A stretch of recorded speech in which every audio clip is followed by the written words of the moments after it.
Okay, welcome to the fifth, arguably sixth system of nomenclature. This is acids. Anytime there's an acid, hydrogen is always the positive component.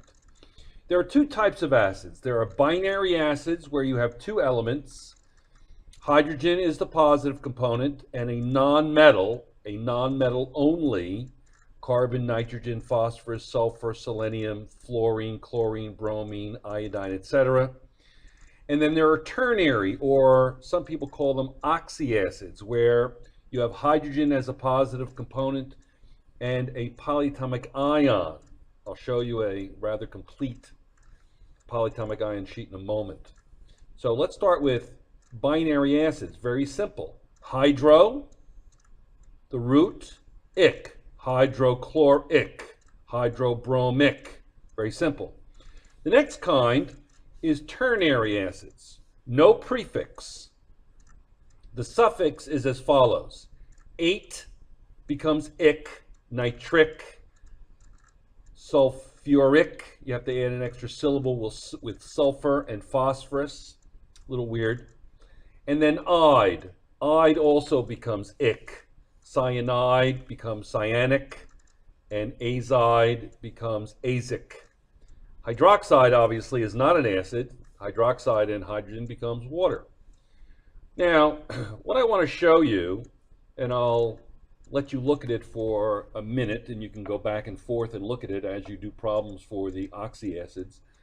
This is a polyatomic ion reference sheet. And there are many different polyatomic ions. The ones you have to know, you don't have to memorize these, you have to be able to use them, are the negative ones. Obviously, positive ones are not going to become acids because hydrogen is the positive component. Positive ones, positive polyatomic ions, however, can become bases. And we will learn about bases in actually the last unit in the year when we talk about acids and bases. If you look at tartrate, for instance, right, almost in the middle of the table, -2 charge tartrate, tartric, or other ones. They become, ate becomes ic, and ite becomes us.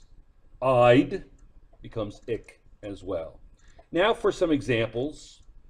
The first set of examples that you'll soon see, and I'm going to leave 2 seconds per slide. So you're going to want to, again, I keep saying this, you're going to want to stop, see how many you can do, check your work, and then proceed.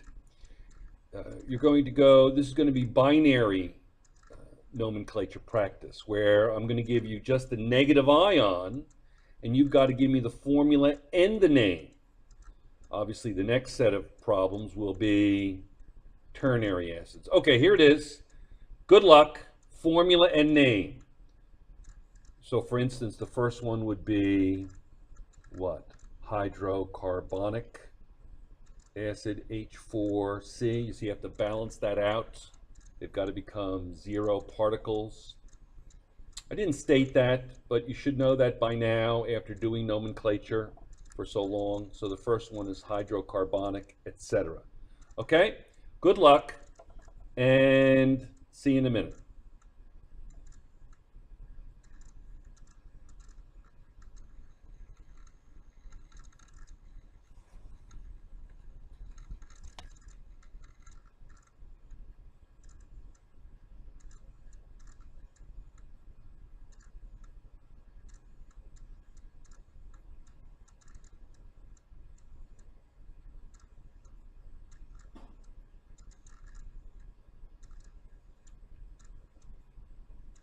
Okay, we're almost finished. Ready for the next set of practice problems. This is going to be ternary acid practice, or oxyacid. Again, you're going to, I'm going to give you a very small bit of information and you're going to have to proceed from there. I'm not even going to tell you what I'm going to give you. I'm just going to let it rip. Each one is worth 2 seconds. You'll see that there are many, many, many, many, many, many examples. Good luck, and see how you can do. Okay, the ion is the first thing, then the formula, then the name. So I'm going to give you an ion, probably the negative ion, I would imagine, polyatomic ion. And there'll be 3 sets of problems. So this is big. All right, good luck. Be back in a minute.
Okay, hope you enjoyed that. I'm not quite sure that's the right question. Either way, again, make